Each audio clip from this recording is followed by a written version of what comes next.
America और Iran के बीच हुए शांति समझौते ने इजरायल और इजरायल के प्रधानमंत्री नेतन्याहू की चुनौती बढ़ा दी है। इजरायल के नेशनल सिक्योरिटी मिनिस्टर ने तो यहां तक कह दिया कि वे ऐसे समझौते में शामिल नहीं होंगे जो इजरायल की सुरक्षा सुनिश्चित नहीं करता। ये समझौता ऐसे समय पर हुआ है जब कुछ महीनों के बाद इजरायल में आम चुनाव होने हैं। इस समझौते के बाद नेतन्याहू के लिए आम चुनाव में मुश्किलें पड़ सकती हैं। सर, डील से इजरायल क्या चाहता है और क्या हो रहा है दरअसल? देखिए, हम लगातार पूरे युद्ध की चर्चा के दौरान आपको बताते रहे हैं कि इजराइल किसी भी स्थिति में इस जोन में शांति के पक्ष में नहीं होगा। और जितनी बार ये डील पटरी से उतरी है, अभी भी बहुत सारे रहस्य हैं इस युद्ध के दौरान जिनके बारे में बाद में पता चलेगा। वो भी रहस्यों का इशारा इजराइल की तरफ है।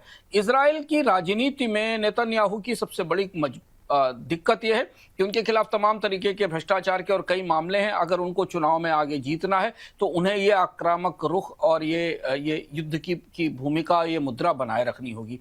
और डोनाल्ड ट्रंप इस जंग से बाहर निकलना चाहते हैं। कारण सबको पता है, कच्चे तेल की कीमतों में तेजी है, अमेरिका में महंगाई है और ब्याज दरें बढ़ने की संभावना है। तो ट्रंप ने एक सीज फायर किया, उस सीज फायर से अपने को बाहर करने की तैयारी कर ली।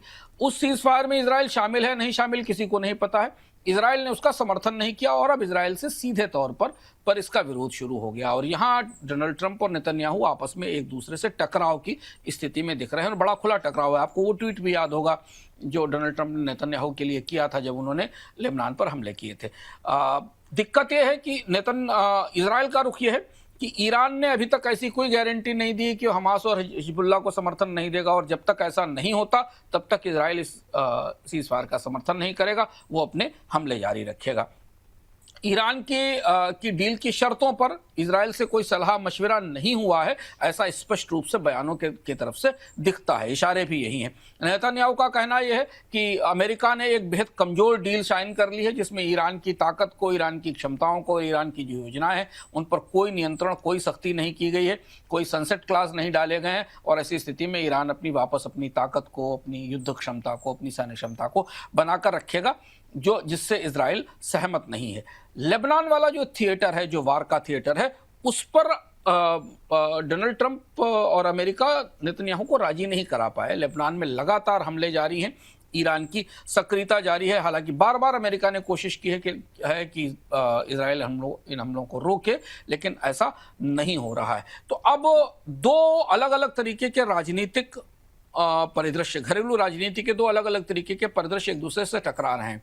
दोनों नेता चुनाव में जा रहे हैं। अमेरिका में भी मिड टर्म पोल्स होने हैं और इजराइल में भी चुनाव होने हैं। डोनाल्ड ट्रंप के लिए युद्ध उनकी राजनीतिक चुनौती बढ़ा रहा है, महंगाई बढ़ा रहा है, मुश्किल बढ़ा रहा है।